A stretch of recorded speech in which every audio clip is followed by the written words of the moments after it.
News 24 columnist Max de Preez now joins us over Skype to give his views on Thursday night's cabinet reshuffle, which saw the axing of Finance Minister Pravin Gordhan.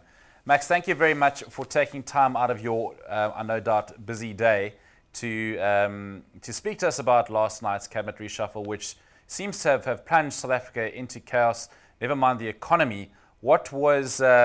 You have, I guess, have been a prophet of doom in many senses with a lot of the speculation leading up to this event. What did you make of the actual announcement? Well, obviously the shock of Pravin Gordhan and Mcebisi Jonas.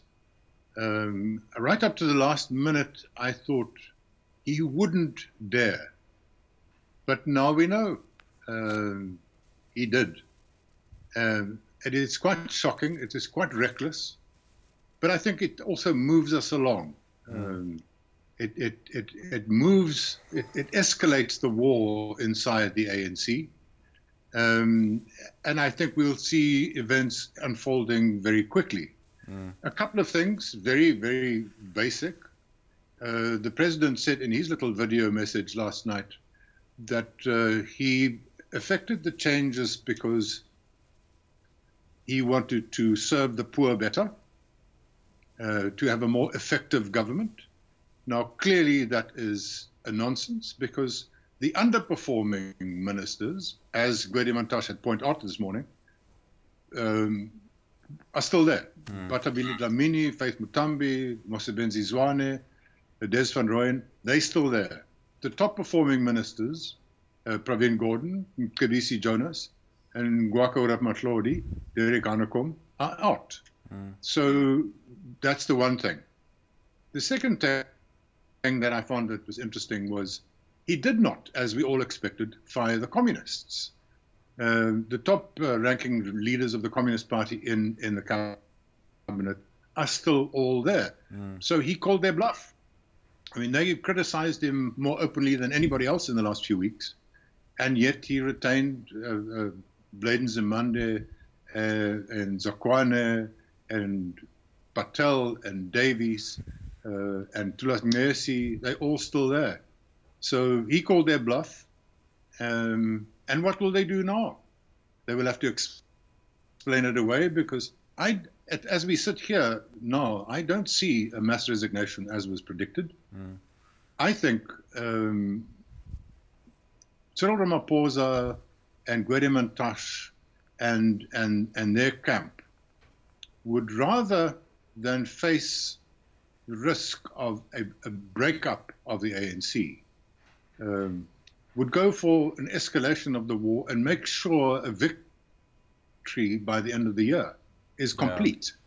In the sense that Zuma's preferred candidate as his successor, Nkosazana Dlamini Zuma, will not be elected, and that Zuma will not continue to be president after the ANC election in December.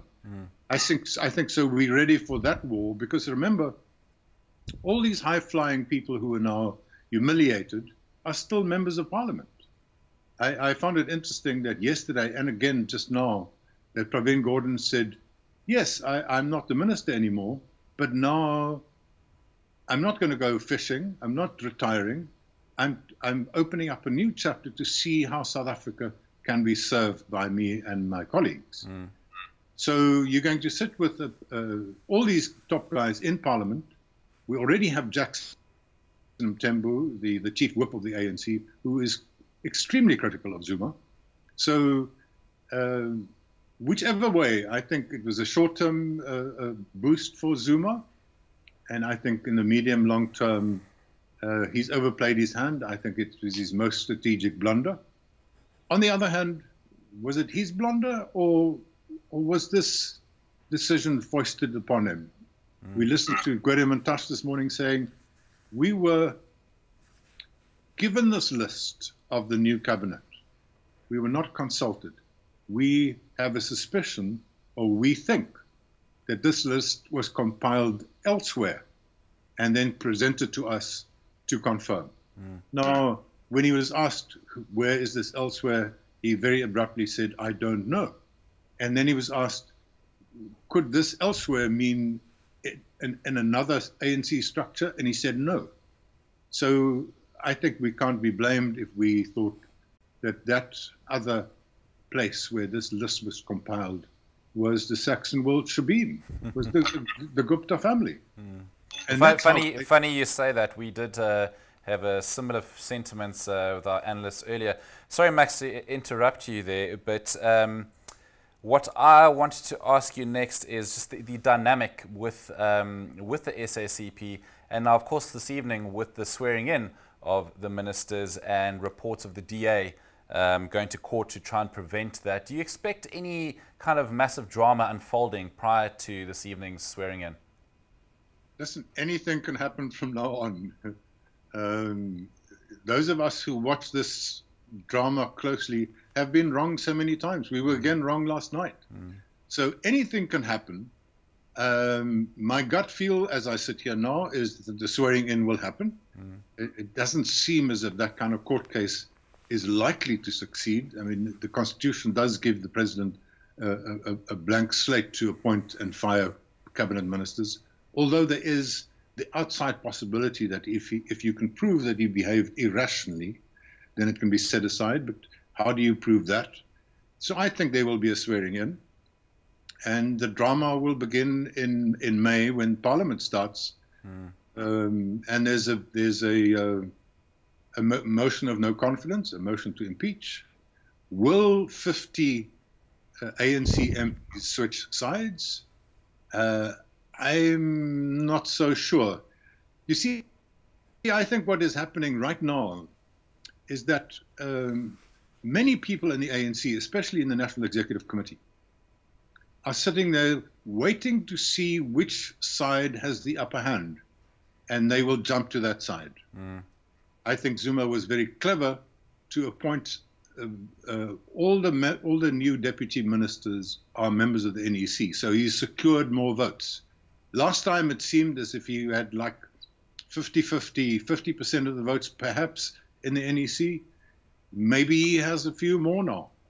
But if Ramaphosa and Mantashe and Gordon and Ramatlori and Pandor and Motsoaledi and all these guys in the constitutionalist faction, if they can show that they're in the ascendancy, then I think other people will start jumping to their side, because it's about jobs, it's about money, it's about future, it's about independence. Not about principle. We're not talking about principle here. Well, I mean, as Jacob Zuma will claim, I mean, all part of his radical economic transformation policy.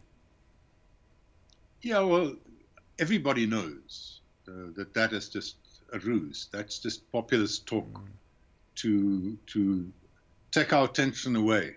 I mean, all this white monopoly capital, radical economic transformation, and the land issue are the three issues thought up in the last few weeks and months by the Zuma camp to take our attention away from corruption, the state of capture report, the poor performance of some cabinet ministers. You know, Zuma said last night or earlier this morning that this was to streamline the cabinet and to make service delivery better. But then he kept Batabile Dlamini. He kept Mosebenzi Zwane. He kept Faith Mutambi. He kept the Minister of Foreign Affairs. All obvious failures. It boggles the mind. Okay, Max, thank you very much for your insights this afternoon, and good luck with the rest of your column writing and analysis, which I'm sure you're going to be giving throughout the day.